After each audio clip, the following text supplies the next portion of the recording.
The model I'll be reviewing today is the BLE-QF, a lock that can be a deadbolt that can be unlocked using your Bluetooth-enabled smartphone, a physical key, or from the keypad itself with a specific code. As you can see, I chose to have this lock in an oil-rubbed bronze finish. Now, according to the packaging here, there are 3 different colorways, so you can customize that based on your other furnishings on the door or the overall design of your house. Now, before I dive any deeper, I want to explain that there's an overall problem I have with Bluetooth personally, and that's when it's on, it just absolutely kills your battery.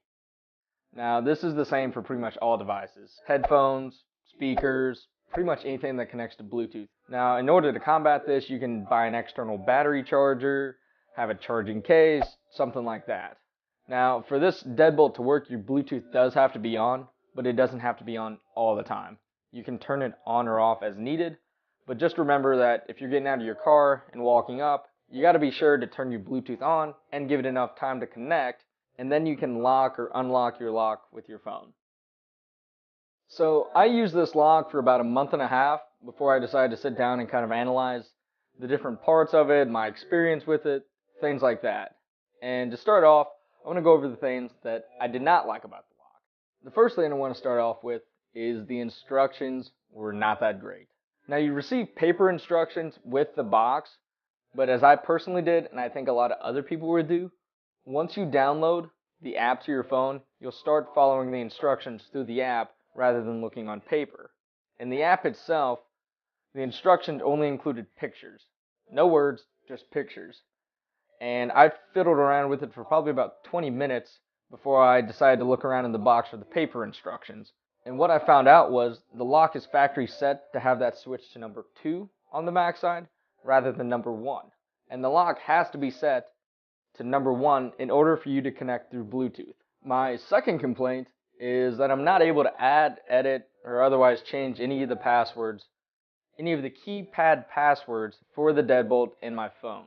I played around with the app. It's version 1.0, so it's still in its early stages, but I was not able to find a menu, a settings button, anything anywhere in order to change the passcodes that are on the keypad. The instructions actually with the lock itself, the physical printed instructions, show that you can do that somewhere, but I wasn't able to find it.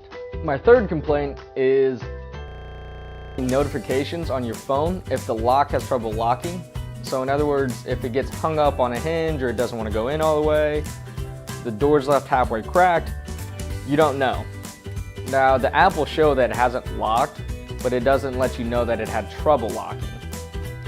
So if you're walking out of the house, pull out your phone real quick, swipe, then close your phone immediately, you're not going to know that the door didn't lock. And I think that's one of those things that a lot of people could leave in a hurry and not realize that they didn't lock it, and that could be a problem, especially if you're leaving your door wide open for someone else to walk on in. Fortunately, for these problems I stated, I went ahead and forwarded them on to Mark, so the development team will probably get around to fixing a lot of these and adding some new features and improvements to the app to make it a whole lot better experience for you. Earlier, I had said that you have to remember to turn on your Bluetooth when you get close to your home. I think that there's a fix for this with a little app called IFTT. And what that app is, it's called If This Then That. And so what this app does is you can set it to where when you're in a certain geographical area, which your phone can pick up, the app will automatically do a certain thing. So when you're within, say, a half-mile radius of your home, it'll automatically turn on your Bluetooth.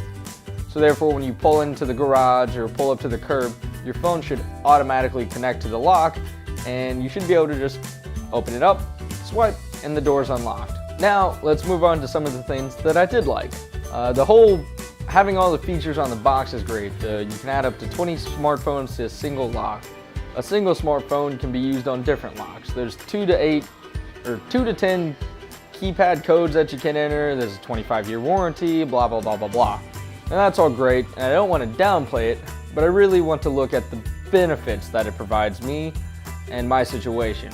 In the end, these are the things that really make it a buy and worth having in your home as opposed to a regular deadbolt. For me, the benefit is being able to unlock the door while I'm sitting on the couch so I don't have to get up and go actually physically unlock the door. And I can hear a lot of people now saying, Oh no, that's no big deal at all.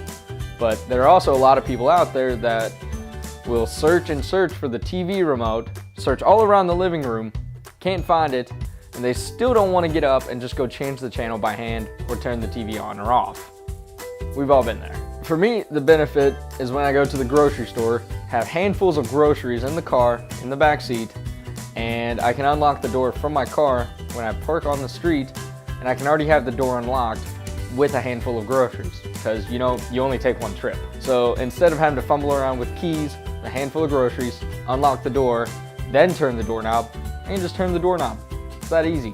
For me, the benefit is being able to give a friend the keypad code if I'm not at the house in order to get in. If he or she forgot something or they need to drop something off, it's much easier to give them a 2 to 8 digit combination than having to work through the process of getting them a physical key or telling them if I hid one somewhere and them having to find it, that kind of thing. For me, and I imagine most other people, installation was a breeze. Now, to be fair, I also had experience installing the XF-02, but the process was exactly the same. It took me about 30 to 40 minutes, including uninstalling the old lock prior to that. Now, if you need help with the installation, I'll include this video here, and you can click on that link in the description below. I'll walk you through step by step on installing it. For me, these were my own personal benefits with the lock. I imagine they're going to be a lot different for you, but they at least give you kind of a general idea of what you can expect with it, and some of the upsides of having a piece of technology like this to get in and out of your home. As of creating this video, I'm honestly not sure if the lock is still in beta testing or not. If it has been released, I'm sure you can purchase it on Amazon, or you can purchase it directly through MiLocks. Links to that in the description below.